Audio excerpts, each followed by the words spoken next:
What's the one thing that you're just like, oh, I can't wait to do this again? Porta potties. Really?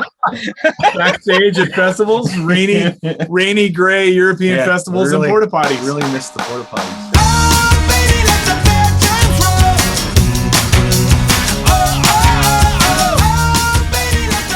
Hey, there we go.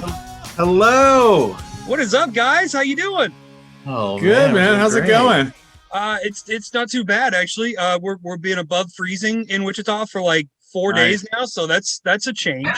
Good. Well, I'm happy for you. Jeez. You had quite a cold snap out there. Right. It's like a heat wave, man. I've been wearing shorts the last 4 days. It's been great. Nice. Oh man. Well, hey, how are things going with you guys? It seems like you've been kind of quiet a little the last few years, and now we got this going on. Yeah. We haven't put out anything new since I think Coming For You was the last thing we put out 2014. 5 years ago, something like that. Yeah. And then now we've got the rest of the record to put out for people. So yeah, it feels I was gonna good. say we got Coming For You in like you said 2014, 15. This might be the longest like record tease with a single out I think I've ever seen, because we're up 5 or 6 years now. Yeah, Right. we had writer's block after the first song. Damn, that's all we've got. Yeah. All we have is one. What do we do with that? Can I address the elephant in the room first before we go any further? Your name is Kevin, but you go by Meatball. I do. My name is Kevin, but I go by Noodles. Right, So fellow Kevin. we got Meatball and Noodles here. What's the problem with Kevin? You guys have an issue? Except for that little kid in Home Alone, there are no good Kevins. No, the bird on up. The bird and up is good. Otherwise, all Kevins are bastards, aka B. It's something about the name Kevin. We have to eventually in our lives, we have to have some kind of anonymity. We got to separate the two lives. That's right. No one ever says Kevin. They always say Kevin. Yeah. There's always that extra emphasis, Totally. Yeah. I've heard that in Britain, Kevin is not a well-respected name as well. In Britain, it's even the worst. It's like synonymous with doofus. Basically. That might explain why I got a lot of bad looks when I was over there. I didn't really know that. That's interesting. So, well, first of all, congratulations. New single out today, Let the Bad Times Roll. It's awesome. It's amazing.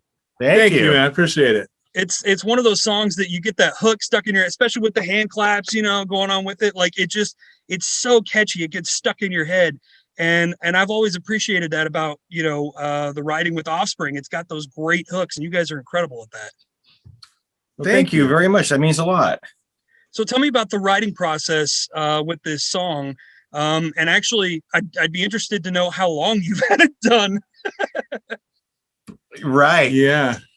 I mean, I guess the song did definitely evolve a little bit over the last couple of years. I think it started off as like a hardcore punk song, and just kind of kept on tweaking it, working on it, and go, oh, gosh, I don't know. It just seems like the melody, like you said, was catchy, and how do we bring that out in a better way, until it kind of turned into the song where it's kind of I would call it kind of a catchy chorus with like a very much like a hard rock rest of the song kind of. So it was kind of those two things together that we really liked, and made it feel interesting to us. I think it's always a challenge trying to write something that sounds like you, but sounds different at the same time. Right. And this is where we ended up on this one. Now, I know, we were talking a second ago, Coming For You came out, 5 or 6 years ago. We've heard rumors of this new album now for quite a while. How long of this time period now between then and now were you actually like writing the album, and then how long has the album actually been done? Yeah, the record's been done.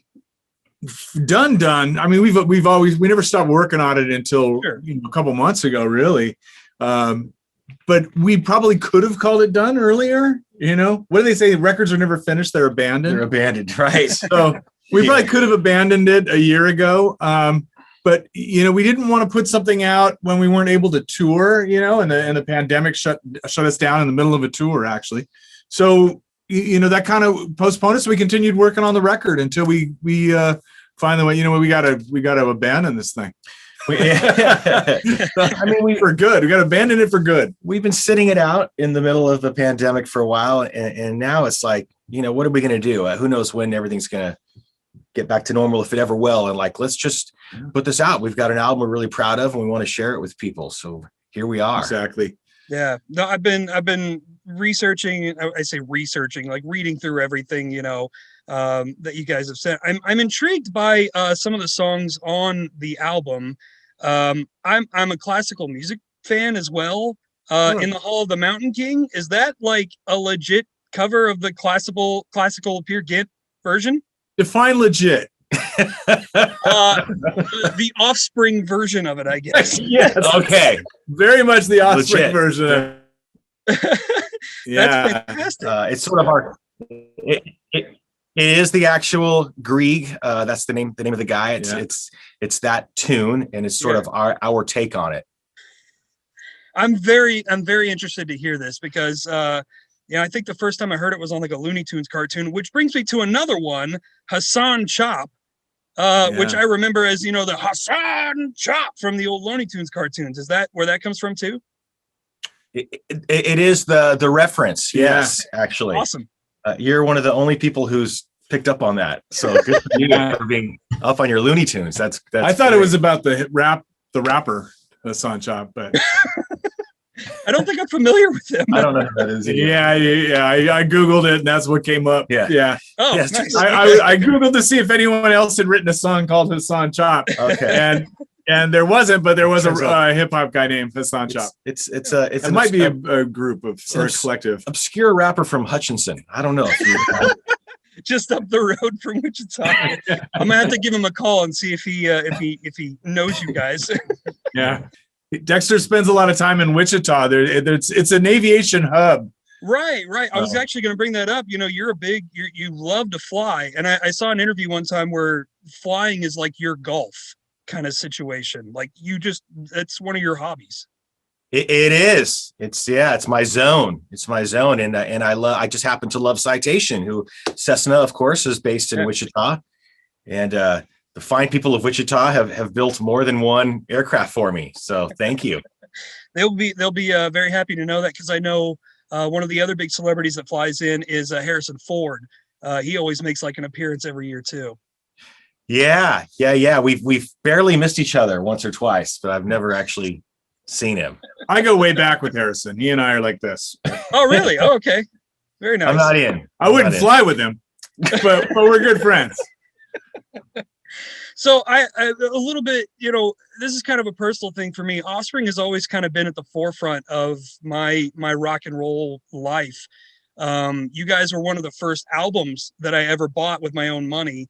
Americana, 1998. It was between that and Korn's Follow the Leader, and I ended up buying yours and stealing theirs when I was 13. So you guys got the money for that. We won. Okay. All right. Awesome. Good choices. And then actually 2018, when I first got here for this gig, you guys were the first show that I got to see at Intrust Bank Arena with 311 on that tour. Oh, just a couple years ago. Yeah. And I remember that show because we were like, oh, they're supposed to put out a new album any day now. Yeah. Don't believe anything I say when it comes to new albums. I was the one doing most of that. I honestly believed. So it wasn't a lie, really, because I believed it was true at the time. Right. Yeah. We're worse than Kiss. I was just wrong. I was just completely wrong. We're worse than Kiss. Our new album is like is like their farewell tour. Yeah. Well, now it's out. And I still don't believe that Kiss is ever going to stop touring, but I do believe this album is happening now, at least in April. I'm really excited for it. Dexter, I wanted to ask you something, because I know people are aware that you have a PhD in, is it microbiology? Is that right? Molecular biology. Molecular biology. And it may be kind of indirectly related, but the Mars landing recently, were you watching that with kind of some interest in your field? Yeah, I mean, of course that's different, but I love all that stuff for sure. I think it's fascinating. It's so great. And then they just showed, was it just yesterday, audio recordings of the wind on Mars. Did you hear that? Oh wow, no, that's rad. It just sounds like wind, but it's like it's the Mars wind. It makes it really cool. That's Mars sounds like Kansas, is what I was telling people. Just that's all it sounds like. So Offspring has been a band now for coming up on 31 years, I think, since the self-title came out. Is it 89? Is that when the first album came out? Yeah. Wow. Yeah. Through the years, Offspring has kind of evolved from just this pure punk sound to a more broad rock and roll, but also you've maintained this unique sound with Offspring. I'm curious how, now that you're 30 years in with this band, how you continue to sound like a bunch of 20-year-old kids just out skateboarding and snowboarding with what you do, but still stay really relevant with what you're writing. A lot of immaturity. Yeah, we still skateboard and snowboard. That probably has something to do with it. I think not having to ever have had a job where we have to wear a suit, and make phone calls and, in a cubicle. We get to play for a living. We get to go out, travel the world, and play for a living. So right. Noodles is very young at heart. Yeah, but my feet are killing me. There you go.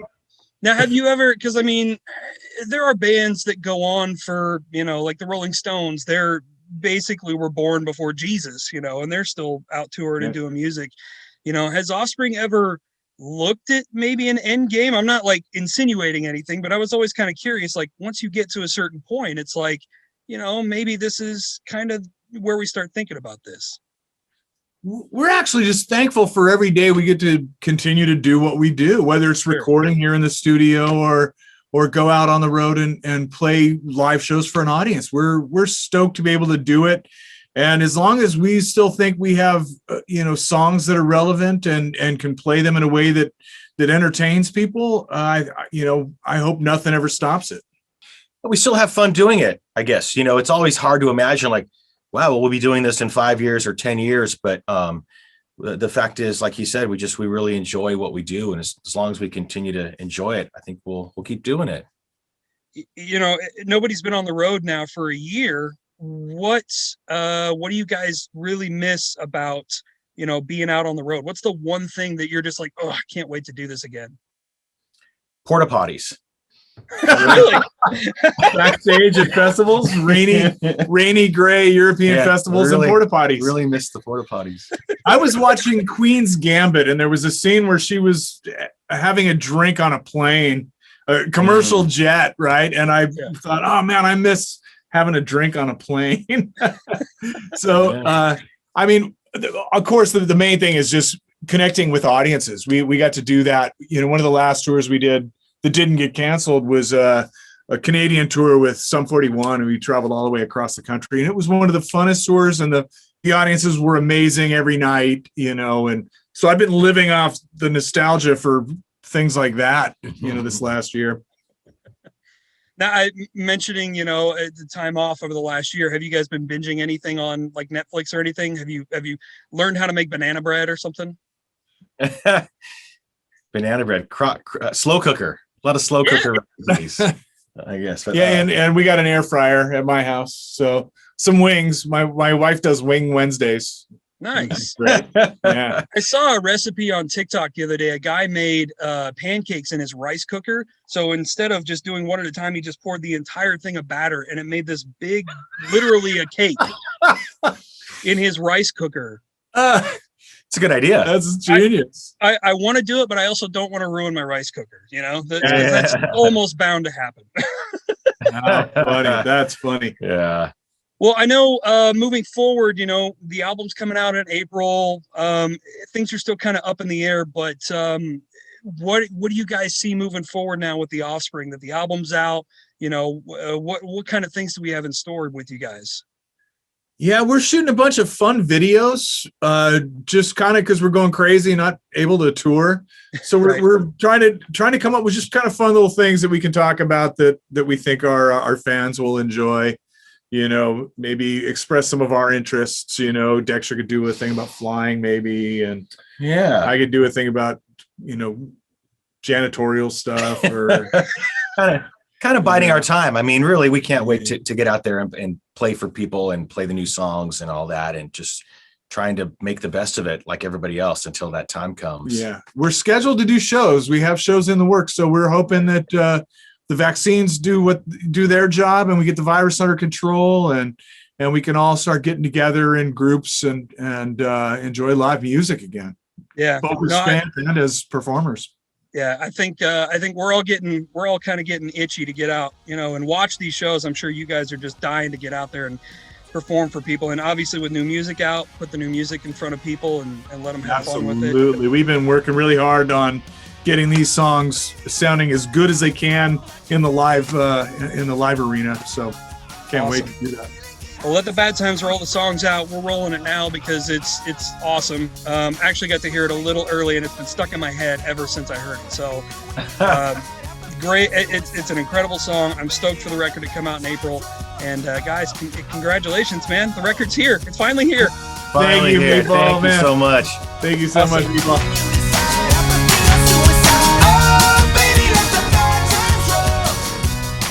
What a cool guy. Yeah, very cool.